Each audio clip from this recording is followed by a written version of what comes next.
Good afternoon, teacher and classmates. Description of my postcard. Hi, mom. I hope everything is alright. I want to tell you I am in Rio de Janeiro, Brazil. I came here to spend my vacations. It's a beautiful city with a warm weather. In the photo of the postcard, I am next to the Christ the Redeemer. In this mountain I can see all the city and the big pretty blue ocean. The city has beautiful buildings that are great architectural works and kind people.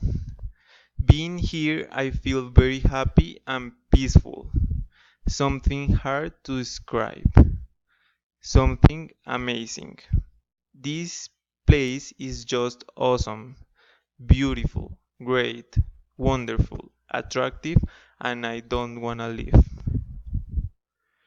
In spite of the hot weather, I feel very good here. I like people 'cause they are very kind and nice. I see football everywhere here. I like listening the Brazilian music all the time in everywhere.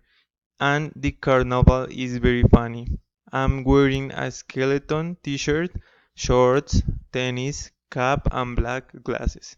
I love you, mom. God bless you. I hope you like it and have a good day.